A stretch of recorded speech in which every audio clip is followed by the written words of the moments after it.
Salve, galera, boa noite, pessoal que está chegando aí, muito bem-vindo, salve, salve, vamos chegando, vamos se ajeitando aí, pega aquela aguinha para acompanhar também a nossa aula de hoje. Hoje a gente vai falar de um tema que a gente andou divulgando nas redes sociais, né? Você também acabou divulgando, eu acabei divulgando para os meus alunos, estou vendo muitas figuras aqui que são os meus alunos entrando, assim como os seus alunos com certeza você consegue identificar, né? Hoje a gente vai debater o tema sobre a questão da flexibilização do porte de armas, porte e posse de armas, associado à questão da violência no Brasil, uma polêmica que existe. Lembra que a gente vai tentar tratar o máximo possível desse tema com isonomia. Isonomia simplesmente com um parecer de dados técnicos, então a ideia é não ficar nos posicionando, né? A ideia é trazer dados técnicos para você tirar as melhores conclusões possíveis de acordo com essa temática, de acordo com essa problemática, tá? E para isso mesmo eu chamei alguém que pode dar o seu parecer com maior propriedade, que tem mais conhecimento sobre esse assunto, sobre as questões que envolvem os aspectos sociais ligados à segurança pública, a questão da crescente onda de violência que nós temos no Brasil hoje, inclusive dados recentes mostrando que o índice de violência no primeiro semestre de 2020 cresceu exponencialmente, né? Muitas pessoas acabam associando até esse crescimento da violência às questões que envolvem principalmente a pandemia, etc, né? Enfim, pode ser que aconteça de fato isso, essa associação. Enquanto isso, você não quer dar um pitaco de quem você é, a sua apresentação, por favor? Para o pessoal te conhecer melhor. Então, vamos lá. Bom, meu nome é Cauê, sou professor de Geografia, Filosofia e Sociologia.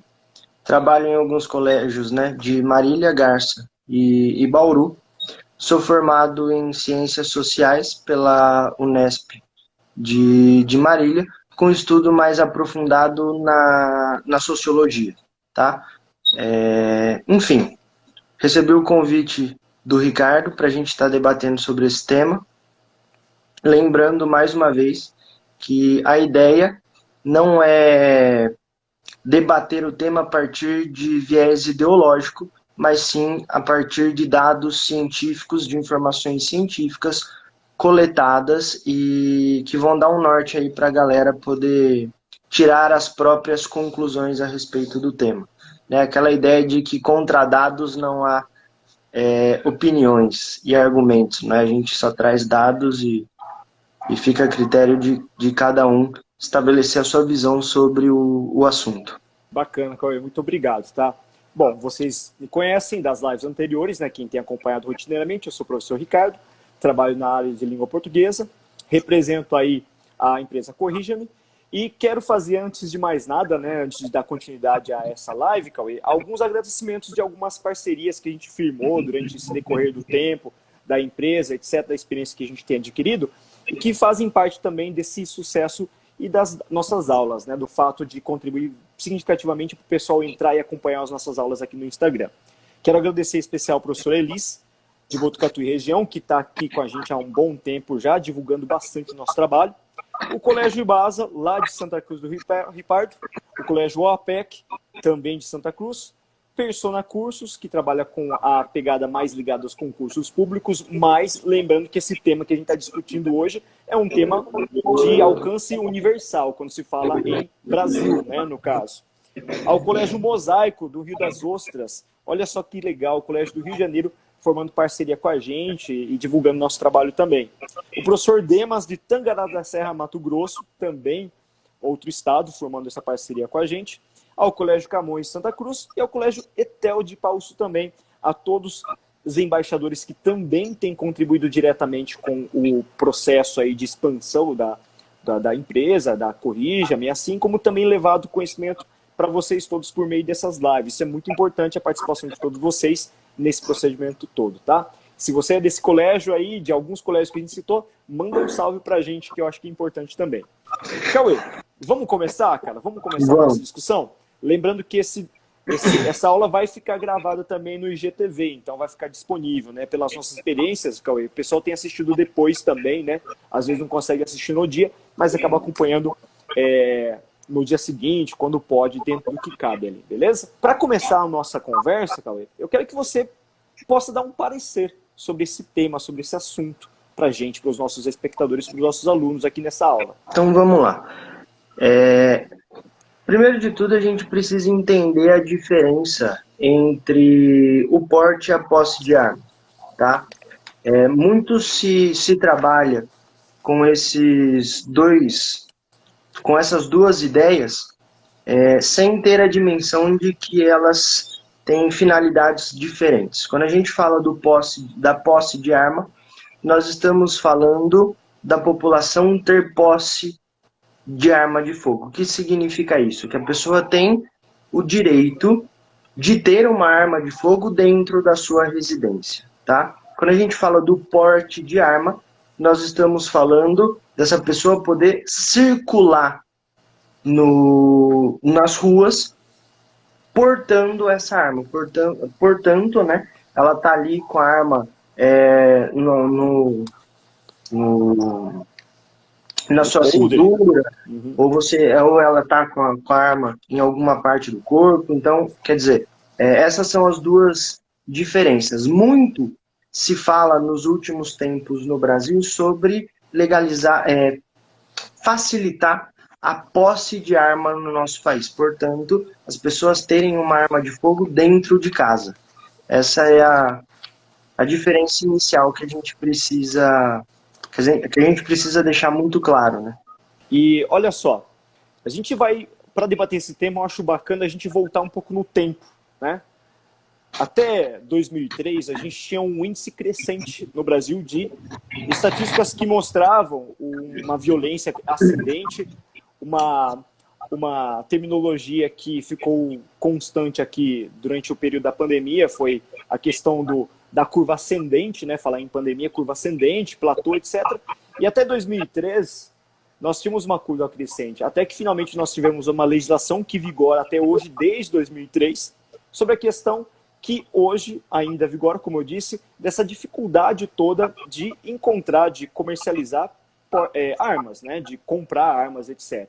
De conseguir licença, inclusive. Existem inúmeros dificultadores, né? E cada vez mais o que a gente observa é que existe um cenário, Cauê, que tem se propagado bastante e que o pessoal, a população brasileira, uma grande parte, ela tem procurado cada vez mais atuar nesse sentido de defender o porte de armas, a posse e o porte de armas. E a que se deve essa questão hoje, desse aumento de pessoas que defendem? Eu acho que, do ponto de vista sociológico, Ricardo, eu acho que a gente poderia fazer uma correlação entre esse desejo crescente da população brasileira em ter posse de arma, a questão da segurança pública, tá? As pessoas passaram a associar no nosso país a posse de arma com ter a sua segurança garantida. Algo que, se a gente voltar um pouco nos primeiros intelectuais que se propõem a pensar um pouco no processo de surgimento do Estado, algo que lá naquela época eles já estavam... acho que está passando um carro de som aqui no fundo. Reflexos do EAD. Do nada um cachorro late, o carro passa. Enfim, quando a gente volta e decide estudar um pouco os contratualistas, eles são os primeiros caras a falar que é obrigação do Estado garantir a segurança das pessoas e o bem-estar da vida em sociedade.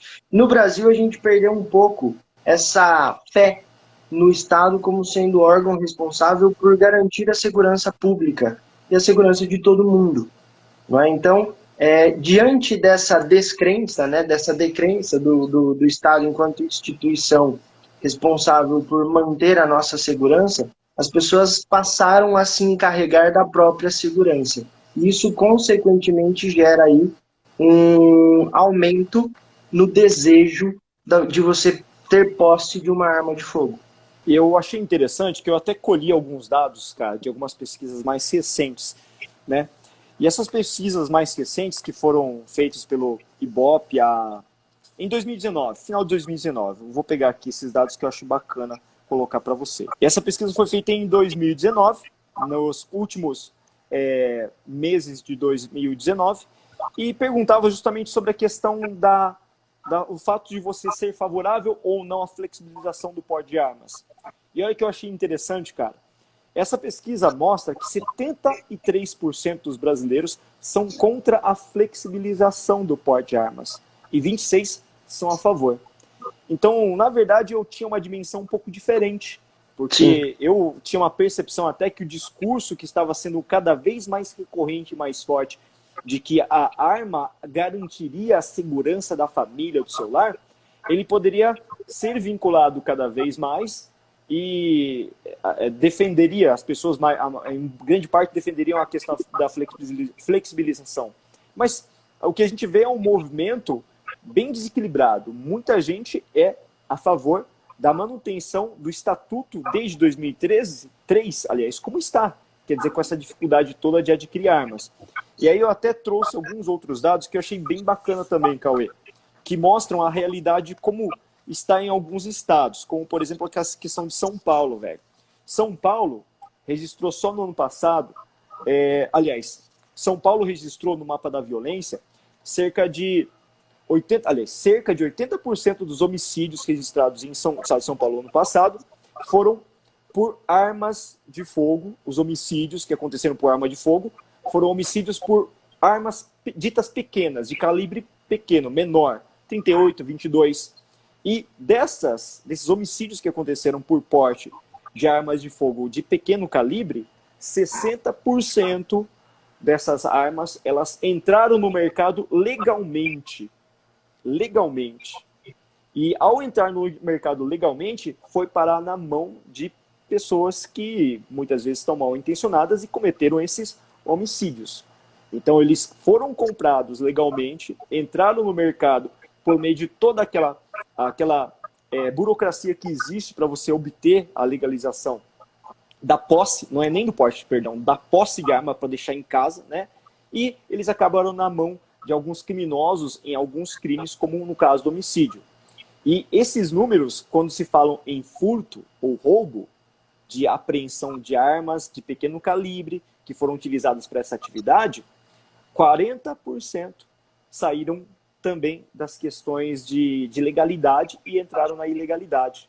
Então você percebe que um grande número de armas circulando estabelece uma correlação muito íntima também com a questão do aumento de crimes, independente se é homicídio ou não, né? No final das contas.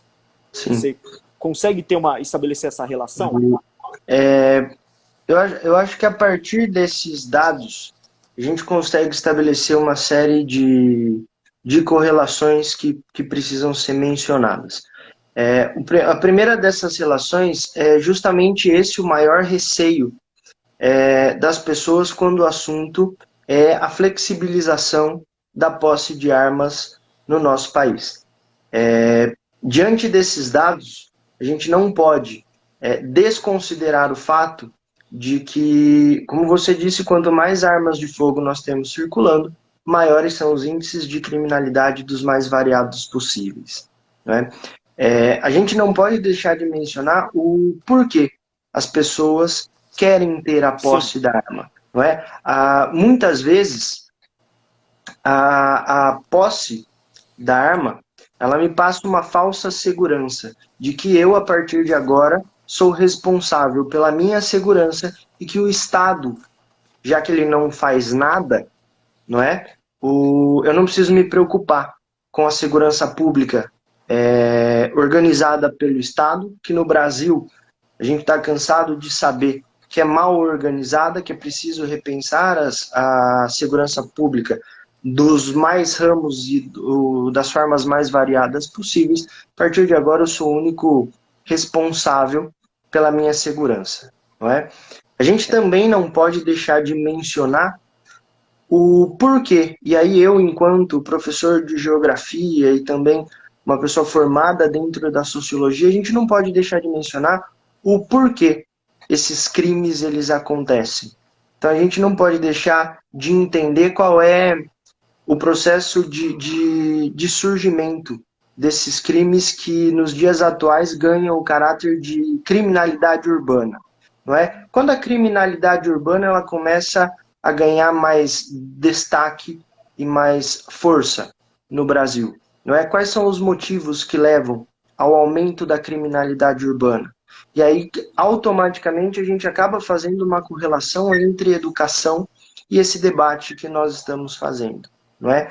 Eu andei fazendo algumas pesquisas relacionadas ao tema para trazer informações mais concretas. Para você ter uma ideia, quais são aí os 10 países que estão no top de segurança mundial? Nova Zelândia, Islândia, Japão, Áustria, Noruega, Irlanda, Dinamarca, Luxemburgo, Finlândia e Suécia. O que todos esses países têm em comum? Um elevado grau de escolaridade e a ampla escolaridade entre toda a população, né? Uma educação de qualidade e também acesso para toda a população. O que não ocorre no nosso país. A gente sabe que os índices de desigualdade social no Brasil são extremamente elevados e automaticamente esses índices elevados de desigualdade social acabam por acentuar e intensificar a violência urbana. A violência urbana ela está diretamente ligada à desigualdade social. O seu processo de formação está na desigualdade social. Quando os crimes eles começam a surgir, quando a população passa fome, quando a população ela tem dificuldades de se manter no mundo urbano, não é? O aumento no nível de desemprego, a falta de perspectiva dentro do processo de escolarização. Por que tantos jovens de periferia acabam se inserindo no crime organizado? Pela falta de perspectiva na educação. Então a gente precisa fazer todas essas relações. E é claro que uma vez que nós temos uma maior quantidade de armas sob posse da população, os crimes envolvendo armas de fogo, eles serão mais constantes, não é? Tem até algumas brincadeiras que se fazem nesse sentido, mas se você der uma berinjela para cada cidadão brasileiro, os crimes envolvendo arma de fogo diminuem. Não é? Quando você restringe e limita a posse da arma de fogo pela população, automaticamente os crimes envolvendo arma de fogo, eles diminuem. Vamos ver essa pergunta do Diego? Vamos lá. Está escrito o seguinte ali, ó. Não sei se você consegue ver direito, mas vamos lá. Essa relação de armas e crime é válida ou tem mais a ver com a educação no país? Nos Estados Unidos temos mais armas que pessoas e o índice de crimes não chega nem perto do Brasil. Esse dado procede Cauê? Eu não conheço esse dado aqui. Mas eu confesso que esse dado em específico eu também não conheço. Dos Estados Unidos, no caso, né? Dos Estados Unidos. Uhum. No entanto, a gente precisa avaliar as situações com muito cuidado, não é? Recentemente nós tivemos uma situação nos Estados Unidos envolvendo violência por arma de fogo, né? E o que nos causou ainda mais o incômodo foi o fato dessa violência ter vindo justamente da força policial, cujo o seu principal objetivo é manter a segurança das pessoas, né? A força policial de todo o estado tem o objetivo de manter a ordem e a segurança do estado, né? Então, recentemente nós tivemos um crime envolvendo armas de fogo nos Estados Unidos. É claro que quando a gente fala da relação arma de fogo e educação, as coisas ficam um pouco mais claras, tá? Uma população que tem acesso a uma educação de qualidade, automaticamente, e isso são experiências que a gente tem nos países mais desenvolvidos do mundo, dos países de melhor IDH e de melhor qualidade de vida. Porque muito se fala dos Estados Unidos enquanto superpotência mundial, mas existem outros países cuja qualidade de vida é muito melhor. E a qualidade de vida não é única e exclusivamente IDH, não é única e exclusivamente renda per capita, mas quando a gente fala de qualidade de vida, nós estamos falando no sentido mais amplo. População que está tendo acesso a uma educação de qualidade, população que tem baixos índices de desemprego. A Finlândia recentemente foi considerada um dos países em que a população é mais feliz. Né? Então, quando a gente leva em consideração todas essas questões, uma população que tem acesso a uma educação de qualidade, essa educação de qualidade é ofertada para todos os jovens, automaticamente ela tem uma redução no número de crimes. Por quê? Porque ela não vê a necessidade de estar usando arma de fogo. Não é? É claro que pequenos crimes eles irão acontecer em dimensões de violência muito menores. Tá? Cauê, eu tenho um dado aqui, só para responder e terminar de responder a questão do Diego, tá? Que foi levantado pelo IPEA, tá? Ele diz o seguinte, ele estabeleceu uma correlação, e claro que esses dados acadêmicos, ele estabelece uma correlação bem confiável, com uma credibilidade muito grande, tá? São dados estatísticos. O que ele colocou aqui, o que esse dado coloca? Que a cada 1% do aumento do número de armas em circulação no Brasil, há um aumento de 2% no número de assassinatos por armas de fogo. Quer dizer, é um dado percentual que não dá para ser contestado. Cauê, tem mais umas perguntas aqui. Podemos chegar nessas perguntas? Vamos lá. Sim, vamos lá. Vou abrir aqui, ó, tá? Uma mudança nas leis e códigos penais, deixando mais rigoroso, por exemplo, diminuir o interesse pela posse da arma? Essa é para você, figura. Se eu tornasse a lei mais rigorosa, se bem que a nossa lei já é rigorosa por si, né? O fato não é um problema da lei, né? Fica à vontade. O grande debate, inclusive nos últimos tempos, é a questão de tentar flexibilizar as leis para que uma maior quantidade de pessoas no Brasil consiga legalizar uma arma de fogo e estar em posse dela. Né? Então, não. Na minha opinião, não. Tá? Estar em posse da arma de fogo e ter interesse em estar em posse são coisas completamente diferentes. Tá? No Brasil, a legislação ela ainda é um tanto quanto rigorosa para você estar em posse de uma arma de fogo. O porte nem se fala, por enquanto. Não é? Isso é verdade. E financeiramente, economicamente, não é acessível para a maior parte da população brasileira você estar em posse de uma arma de fogo. Isso não diminui o interesse de uma camada da sociedade brasileira. Porque como nós mencionamos anteriormente, a maior parte da população é contra. Não é? Embora a maior parte da população ela seja contra, por que esse debate ele ganha muito destaque? Porque a parcela da sociedade que é a favor é a parcela da sociedade que acaba tendo mais voz devido ao seu maior ao seu maior status social. Tá? Então a classe média e a elite da população brasileira, elas têm o desejo de ter posse de uma arma de fogo. Né? Eu fiz umas pesquisas a respeito de quanto se gastaria para estar em posse de uma arma de fogo. Esse é um dado importante. Varia em torno de 4 a 10 mil reais você estar em posse de uma arma de fogo. E esses custos, eles variam desde a solicitação na Polícia Federal, que custa R$ 88,00, é a taxa mais baixa que tem. Tá? Você precisa fazer testes psicológicos, testes técnicos, curso de tiro, e ainda, além disso, comprar a arma de fogo. Isso vai variar em torno de 4 mil a 10 mil em um país em que a renda média do brasileiro vira em torno de R$ 1.300. Ou seja, a preocupação da camada social mais carente é no preço do arroz hoje.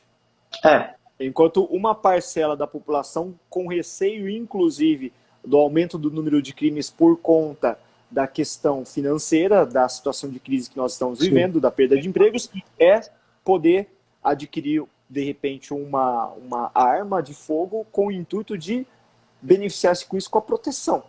Então, a gente está vendo discursos bem distantes, né, um do outro, né, que mostram realidades muito distintas, certo? Sim. Tem uma pergunta aqui, Cauê, que está nos comentários, tá? Mas o interesse não é devido ao medo por falta de recursos públicos de segurança? A segurança pública hoje no Brasil ela está sucateada, isso é fato, né? Ela carece de uma reformulação até por conta de... A gente consegue perceber isso na realidade por conta de algumas manifestações, inclusive algumas que eclodiram no Nordeste do país no ano passado, como foi o caso do Ceará, foi isso, né? Em que policiais acabaram se rebelando por conta das péssimas condições da sua própria segurança, salarial, preocupação familiar, e acabaram cometendo uma ação inconstitucional, porque policiais, agentes de segurança pública, não podem fazer greve, não podem pleitear greve, e eles fizeram greve, inclusive, né? Foi um problema que acabou afetando muitas pessoas no Ceará, principalmente. E o índice de criminalidade lá, de assassinatos por arma de fogo, homicídios, cresceu muito nesse intervalo de tempo em que eles permaneceram em greve de braços cruzados. Então a gente tem sim um cenário em que a segurança pública, o Estado, ele acaba negligenciando essa proteção à população. De acordo com a nossa Constituição, é dever do Estado garantir segurança para a população, para os cidadãos. Claro que tem que ter a coparticipação da população, mas em geral, o Estado que deve garantir, fornecer essa segurança. E uma vez que esses índices estão crescendo exponencialmente, é uma questão aqui, inclusive, que você gostaria de comentar, provavelmente, Cauê. Uma vez que o Estado ele se isenta disso, claro que eu vou fazer com que haja um crescente índice de crimes, eu dissemino o medo na população, e a população, descrente do Estado, pô, o Estado não consegue mais. Então, quem que vai proteger a minha família e a minha vida, a minha existência, os meus bens? Eu vou lá e tento adquirir uma arma para que eu possa fazer a minha própria segurança. Então, esse sentimento, inclusive, é muito disseminado em países como os Estados Unidos, como a gente presenciou nas últimas manifestações, né? Pessoal se manifestando nas ruas com máscara, em meio à pandemia, alguns sem isolamento, sem distanciamento, e alguns proprietários de alguns imóveis com fuzis, que aqui no Brasil seria apenas de distribuição das Forças Armadas, protegendo as suas propriedades. Sim. Olha só essa cena, né? Por quê? Porque se a polícia não tem esse tipo de capacidade de me guarnecer segurança, então eu vou agir por conta própria. Então, claro que existe um temor da população, e o temor acaba criando, sim, fomentando cada vez mais a busca de arma. Eu vou buscar agora. Então, existe sim. Daí a pergunta que eu faço para vocês, de repente, refletirem, será que esse sucateamento da segurança pública não é um projeto de Estado? Sei. Eu ia falar um pouco nesse sentido. Muito se fala da flexibilização da posse de armas, pouco se fala da necessidade de uma completa mudança, e uma mudança acentuada na questão da segurança pública do nosso país. A gente precisa pensar em vários elementos relacionados à segurança pública no nosso país. Não só frente ao assunto que a gente está debatendo, mas recentemente nós tivemos casos nos Estados Unidos que despertaram na população brasileira uma voz contra o racismo no nosso país. Tá? A gente vê no caso do Brasil, a gente vê no caso dos Estados Unidos, pelas experiências recentes, que é preciso pensar na segurança pública, não só no nosso país, mas lá também. Como a gente não tem controle, né, como nós não estamos inseridos na sociedade norte-americana, a gente precisa se limitar a falar sobre o nosso país. Mas o Brasil precisa repensar a sua questão de segurança pública. Por quê? Porque o assassinato de jovens no Brasil tem cor. e a maior Sim. parcela dos jovens assassinados no nosso país são negros. Recentemente eu preparei uma aula sobre movimentos sociais, falava um pouco disso. E nós estamos falando de uma menina de 8 anos que foi morta dentro de uma van escolar no Rio de Janeiro. Nós estamos falando de um menino de 14 anos que foi morto com um tiro nas costas durante uma ação policial no Rio de Janeiro. Não é só por isso que a gente precisa repensar na segurança pública do nosso país, mas a gente também precisa repensar porque se criou um ambiente no nosso país em que o Estado não nos passa mais segurança. E era justamente a instituição que deveria garantir a segurança entre as pessoas, e o Estado está aí para isso. Como eu disse no começo, é um princípio contratualista, né? Aqueles que gostam de fazer uma relação com a disciplina de filosofia e sociologia, os contratualistas partem do princípio de que o Estado está aí para garantir a segurança das pessoas na vida em sociedade. O que me impede de fazer justiça com as próprias mãos? O Estado. Ah, mas a vontade eu tenho. Tudo bem. A vontade de fazer justiça com as próprias mãos nós temos. O que impede das pessoas saírem nas ruas fazendo justiça com as próprias mãos? O Estado. O Estado e as suas leis, que devem garantir o bom convívio social. Uma vez que o Estado perde essa credibilidade frente às pessoas, as pessoas perdem a sua credibilidade no Estado, a gente passa a ter situações como as que a gente está debatendo agora. Por que as pessoas querem ter o posse de armas de fogo no nosso país? Porque elas acreditam que o Estado não lhes garante segurança. Se o Estado não me garante segurança, em quem mais eu posso confiar? Se a força policial nada mais é do que uma instituição do Estado para garantir a segurança pública, e o Estado não me garante isso, cabe a mim proteger a minha propriedade privada, cabe a mim garantir a minha segurança. Então, sim, é o medo que desperta nas pessoas o desejo da posse de arma. A questão é, nós falamos muito da flexibilização da posse de arma, pouco sobre a importância de reestruturar a segurança pública no nosso país. Muito se fala da posse de arma, pouco se fala da fiscalização da posse de armas. Não é? Sabe que isso me lembra, Cauê? Me lembra aqueles filmes apocalípticos, cara, que o cara tem que se virar. O Estado já foi extinto, a sociedade já entrou em crise, então vou ter que procurar instrumentos para me proteger, a garantir a minha sobrevivência, garantir a minha condição de vida, porque não tenho mais nada que me proteja, não tenho mais assistencialismo nenhum, nem garantias de nada. Tem um conceito que o Durkheim ele vai utilizar, mais uma vez fazendo correlação com a sociologia, Bacana. Que é o estado de anomia. Tá? O que é o estado de anomia? É quando as leis criadas pelo Estado já não são suficientes para garantir a coesão social. As pessoas perdem a sua credibilidade no Estado, enquanto instituição que deveria garantir o bom convívio social. E isso, é claro, a gente pode ampliar para os mais variados debates. Né?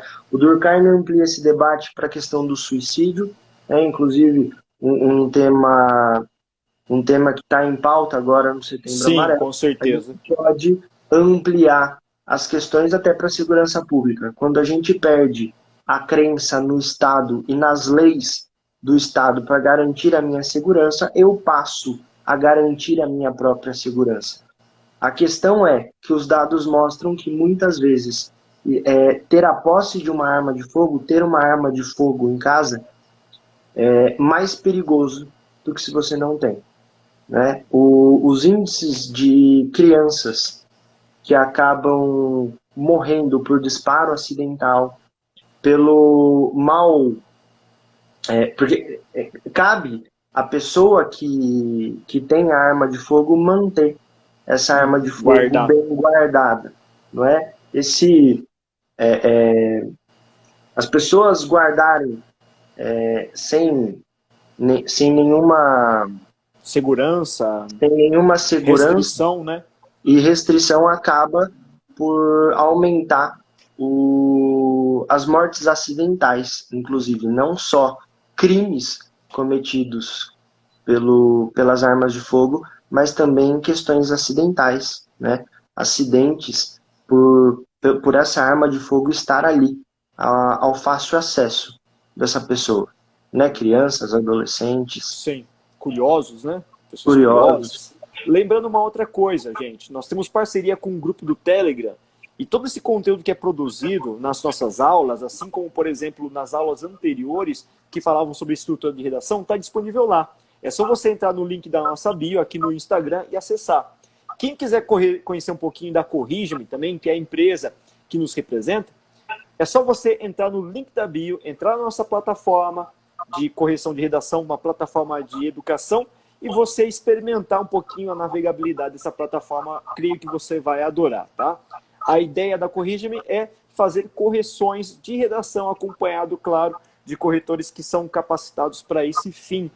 E contamos também com várias videoaulas, com cursos completos das mais diversas áreas também, áreas no sentido de exames vestibulares, principalmente o Enem, a pegada bastante significativa do Enem, que o Brasil inteiro faz. Então, visita a gente e conhece um pouquinho do nosso trabalho, que é fundamental. Além disso, nós estamos também nos tocadores de podcast. Quem quiser escutar os nossos podcasts, lembra do Redação Cast. Digita lá para procurar Redação Cast, beleza? E tem o grupo do Whats também, tá? Parceria com o grupo do Whats. Esse grupo do Whats, que também está no link da bio, gente, disponibiliza muito conteúdo. Então, veja bem, né?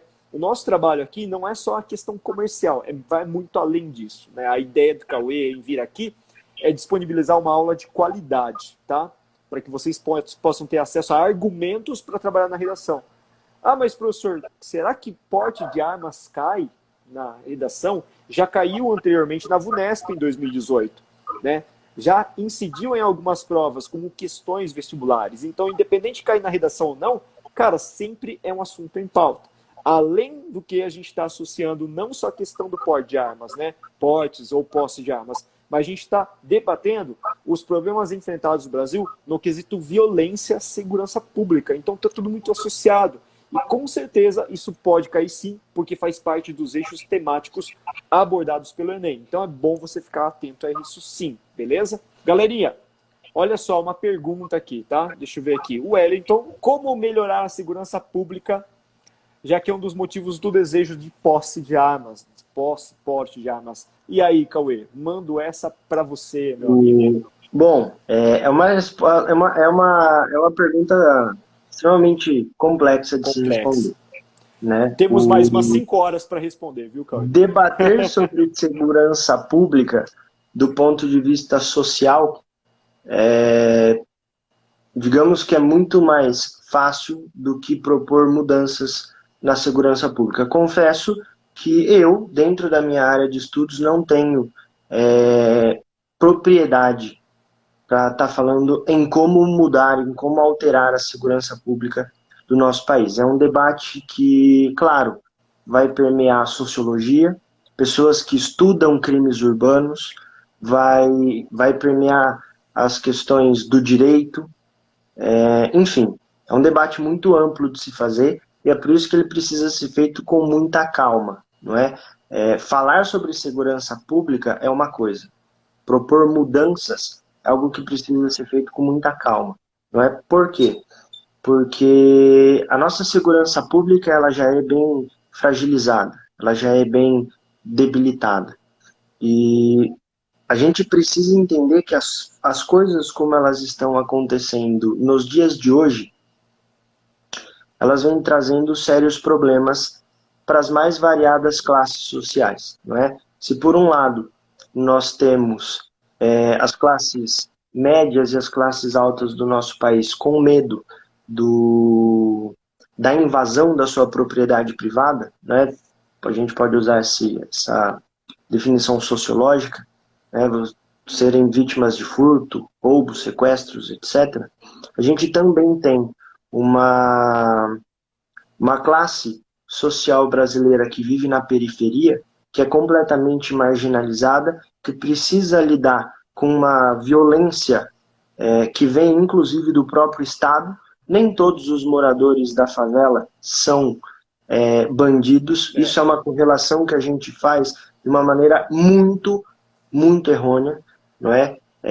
Não é todo mundo que está na periferia que é bandido, não é? Outra coisa, a gente precisa entender como eu disse no começo da nossa transmissão, o porquê. Essa é a área escolhida pelo crime organizado. É a área escolhida pelo crime organizado porque é justamente a área de menor fiscalização por parte do Estado, no que diz respeito à segurança pública, né? Então é preciso pensar isso com muito cuidado. E trazer pessoas, óbvio, muito mais especialistas para debater os assuntos, tanto dentro das normas e das leis do Estado, como também questões envolvendo os crimes urbanos. Então, Wellington, eu tenho um pitaco a respeito disso que eu acho importante também a gente colocar aqui. Apesar do Cauê falar que não tem propriedade, ele falou bastante, né? O fato é que acho que a questão aí é olhar para os países que estão dando certo em termos de segurança pública. Eu sei que a nossa realidade, cara, Brasil, é uma realidade diferente e distinta do que a gente está vendo ali fora, dos países que o Cauê citou anteriormente, desse top 10 que ele mencionou, que ele coletou.